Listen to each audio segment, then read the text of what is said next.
What's up, everybody? It is Chris Akin from the Classic Metal Show, and do not forget about my book and other things I should not say.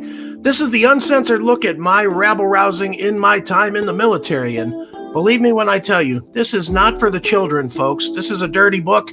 It is definitely filthy, but it's definitely fun. I think you'll get a lot of laughs and you'll have a lot of fun with it. So check it out. And other things I should not say, it is available now on CHRISAKINBooks.com or on Amazon, so go get it.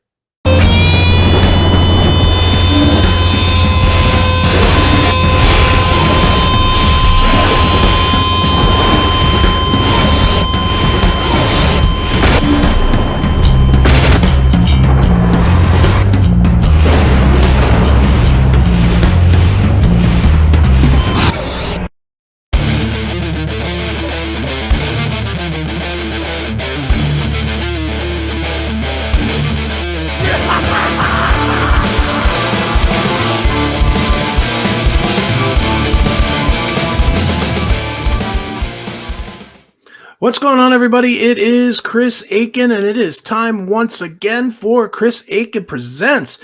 Before I get started here, just want to remind you quickly, make sure that you subscribe to whatever you're watching this on. If you're watching, whether it's Rumble, Odyssey, BitChute, YouTube, whatever it is, make sure that you are subscribed to it. You hit the notification bell so that you get the notification every time I put a new one of these out. Or if you are listening on the podcast, make sure you're subscribed there as well so that you get the podcast every single day. Those numbers help, folks. So please make sure you subscribe, notify, all that good shit. Okay? Okay. So let's get into it, shall we? Today I'm going to count down my top 5 favorite live albums of all time. Now, here's the criteria for this. It's not really live albums, it's live releases. That's the first part of the criteria. Doesn't have to be a single release, because there is a couple of these came out as parts of box sets or box sets. So, but the focus of it has to be the live release. It can't be like the Metallica Black album box because it has some great live stuff in it. That doesn't count. It has to be a true live album release or live release. So that's the main criteria of it. And these are my favorites. I'm quite sure people are going to disagree with me, and that's fine.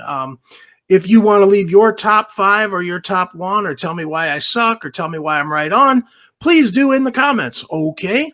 So let's check it out. As you can see on the screen is my number 5. That is Queensryche with Operation Live Crime. Now, I just love this release. If you've ever listened to it, you just know this is Queensryche when they were at the tippy top of their game. I mean, they just sound amazing. It was the core original lineup that everybody loved the most. It was them just performing as well as they ever did.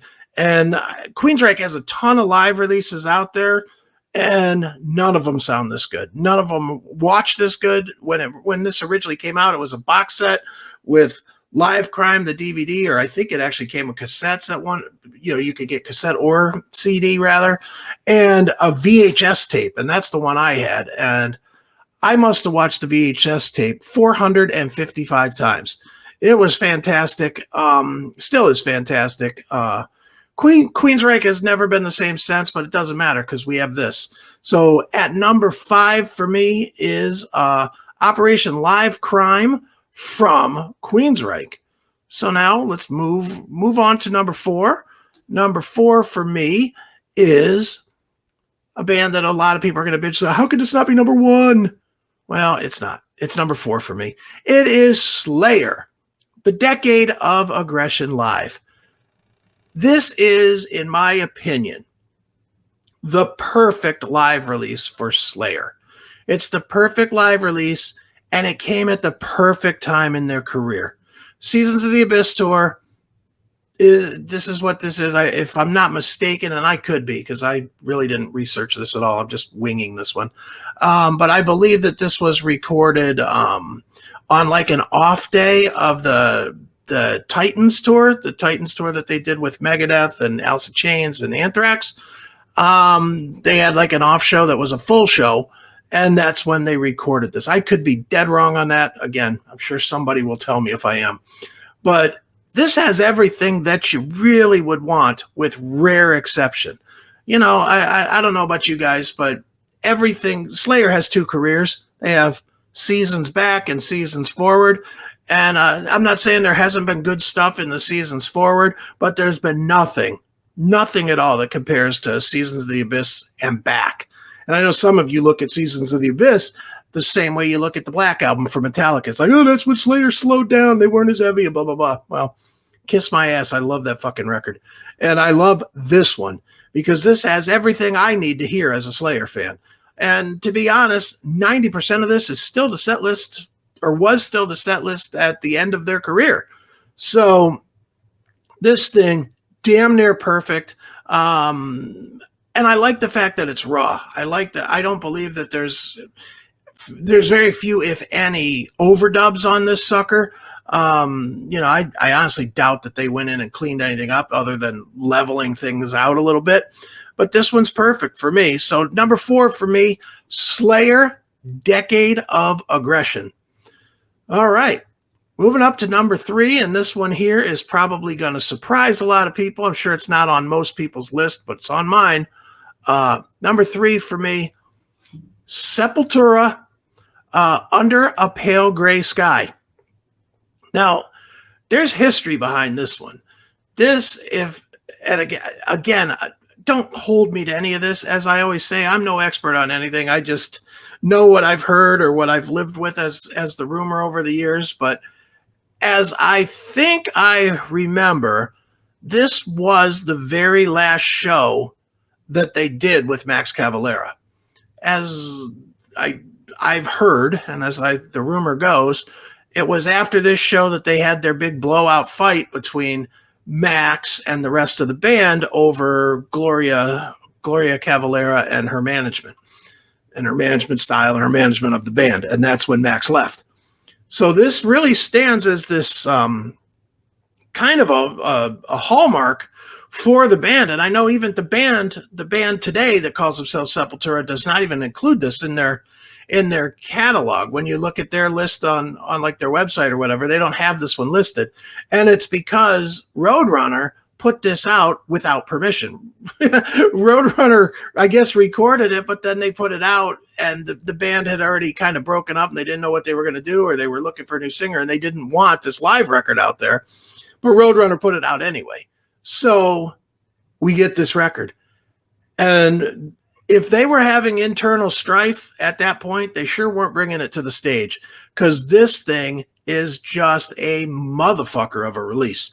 It's a little long. I will say that. It's like almost 2 hours long, which, I guess that was a headlining Sepultura show at the time, would have been about that, but it runs a little bit long. You hear the songs that are, you think of as the finale of a Sepultura song set, about midway through the second disc. And then there's a bunch more stuff after, which, look, Sepultura fan, so I love it. But Max sounds fantastic. Andreas sounds fantastic. Igor's just beating the living hell out of the drums. This thing is just a massive sounding, great release. All the best songs are on it. Some deeper tracks.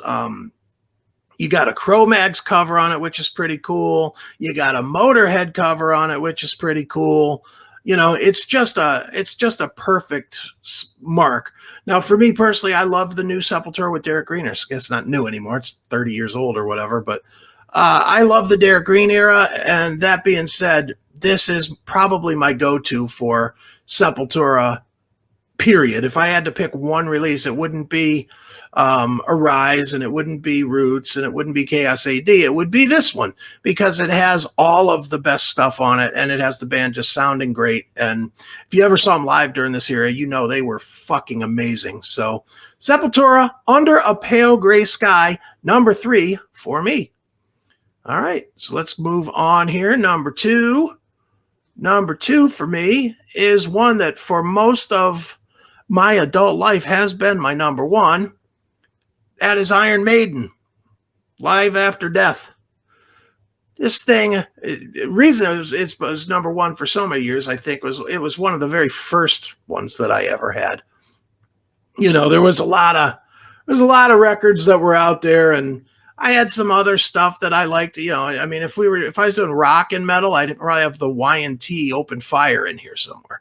But it's not. I'm just doing metal. And Iron Maiden was the first true, fully metal, not hair metal, not anything, just straight up metal band that I was really into. And Live After Death was the record. I mean, it has everything that you would ever want to hear on it. The production is amazing, as Iron Maiden's production always is.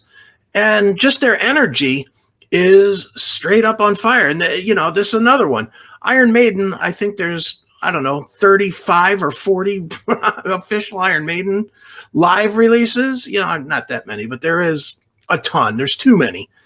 And this is the only one that has that energy and that raw passion that you loved about Iron Maiden in the 80s. So this one, it's a completest great collection of songs.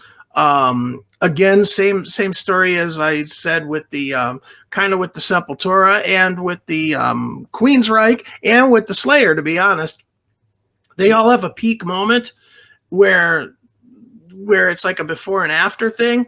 For me, with Iron Maiden, everything after this not quite as good as this. And certainly the reunion stuff, not quite as good. It's not bad. It's not terrible, but it ain't as good as this. So for me, number 2, Iron Maiden Live After Death. I love it. I think you probably do too if you're a metal fan. So number 2 for me, Iron Maiden. Which leads you to number 1. Number 1 for me, this is not going to be a huge surprise to anybody that's listening to me on the CMS. Number 1 for me, Metallica, Binge and Purge. How can this be wrong? How can it not be great? It's 3 shows. It's amazing shows. It's them at the tip top of their performance game. It's way before they started being, family Metallica or Famtallica, as I like to call them now, where everything's like, hello, friends, the Metallica family's here. So happy to see you. This is back when James Hetfield commanded the stage. This is back when Hetfield would see one guy sitting down in section 520, and he would stop the show and berate him to get his fucking ass up and get moshing and get moving. This was them at the height of their power. They were, just incredible live. I'll argue this to anybody any day of the week that they were at one point the very best band that's ever taken a stage live of any genre. I mean, just the energy and the power and the passion that they brought to the stage was amazing. And they captured it well here. And Binge and Purge, when it came out at the time, holy shit, was this thing like a home run. This was a grand slam at the bottom of the 9th of the World Series in Game 7 to win the series. It was like the pinnacle of what you could have. 3 great shows. Metallica at the top of their game. You got DVDs or videotapes at the time. If you got the big box, you got the videotapes. You got the CDs in it. You got the book in it. You got the stencil in it. You got the laminate in it, or the pass or whatever. You got all this cool shit. It was expensive. I don't know this to be true, but it was the first in my collection that cost over $100 to buy. It was the first music I ever spent $100. I think I spent $129 to buy it when it came out, and worth every penny. I listen to it still every 2 or 3 months. I pull out one of the 3 concerts and I just listen to it all the way through. Cannot beat it. The one that I love the best is when Hetfield's doing Seek and Destroy, and it's 18 minutes long, and they're just handed beers to people in the crowd and getting people to scream Seek and Destroy, and Hetfield's kind of berating each person for sucking when they do Seek and Destroy. It's a fun moment, and it just reminds me of how incredible they were live. Now, a lot of my love for this does come from the fact that I've seen this band more than any other band in my life. I've seen them over 40 times, so I'm definitely a fan. But this would be my number 1, Metallica. Live shit, Binge and Purge, fantastic. And there's others that are, don't by any means think that I'm saying that others suck or whatever. There's a lot of great ones that just, when you're narrowing it down to 5, you can only go to 5. Like I was going to put Judas Priest in here, but I couldn't decide which one to put, so I didn't put either. I personally think I like Priest Live from the Turbo Tour a little bit more than I do Unleashed in the East. Both are killer. Neither are better than the 5 that I just listed, in my opinion. And I think even with that one as the honorable mention, that is my honorable mention, is Judas Priest, those 2. And the reason I would probably go with Priest Live slightly above it is just because I like that era just a little bit more. Not so much Turbo as much as Screaming for Vengeance and Defenders of the Faith. And those are the songs that are represented there versus Unleashed in the East, which is the pre-1980 stuff, the pre-British Steel stuff. So, those are my top 5 with an honorable mention or 2 in there. What are yours? Let me know in the comments. Let me know if you think my list is dead on, if you think I'm full of shit, a little both, probably the case. And that's going to do it for this episode of Chris Akin Presents. Make sure you once again subscribe, follow, notification bell, blah, blah, blah, all the podcasty shit. And make sure you come back tomorrow for another edition of Chris Akin Presents. So for Chris Akin Presents, I am Chris Akin. I will be Chris Akin again tomorrow, and you will be watching, goddammit. So we'll see you tomorrow. Peace.